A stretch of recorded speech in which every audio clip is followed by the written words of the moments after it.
Alright, folks, I'm going to do something a little different, something we did for fun, and that's we built a paper and foil style capacitor for fun, and we're going to test it, which I've already tested it, and I'll show you kind of what this looks like before I roll it.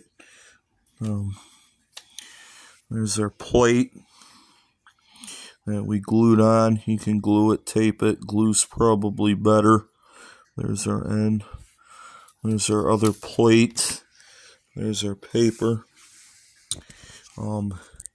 It's a wax, well, not wax, it's a paper and foil capacitor, kind of old-fashioned.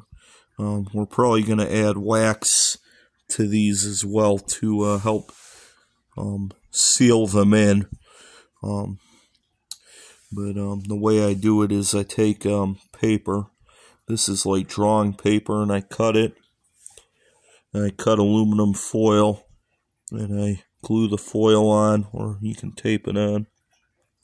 And I glue the ends on it with glue, and I let it dry. Aluminum foil is conductive. That's why you can build a capacitor with it. You need something that's conductive, and the aluminum is conductive. Another thing you could use is copper. You could use copper foil. Another thing you can do, which we're going to try in the future, is you can use copper foil tape or aluminum foil tape, which is a lot easier to work with, and that's what we're going to do.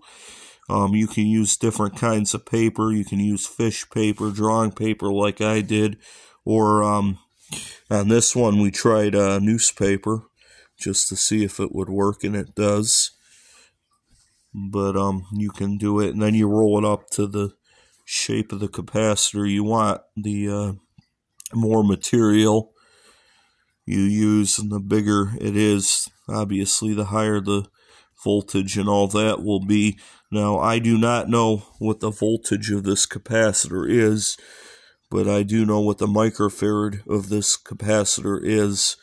I'm going to have to get a multimeter with a voltage setting on it, or a voltage meter, and I want to see how many volts this capacitor is that I made. But here's the video, and as you can see, this capacitor does work. It has 0.001 microfarads, so this capacitor that I made homemade works,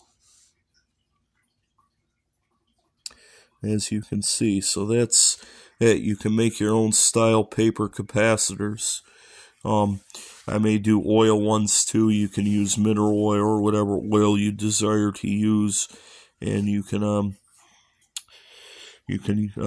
use metal for the outside to help seal it in. I'm going to also get some electrical adhesive to make better capacitors. I have an old tube radio. I'm going to buy capacitors for it, but I'm not going to make them. I'm going to get some Russian capacitors, paper and oil, because they're really good quality and they're sealed really well for it. But I am going to keep practicing building these capacitors a lot until I get really, really good at building them.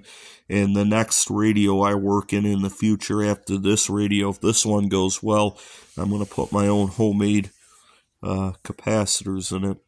But I'm going to get some better supplies to make them. These are just to make for fun, but we're going to try to get better. So there's a video. We'll show you one last time. And as you can see, it's 0.001 microfarads, so it's a good, that capacitor is good. And we use newspaper.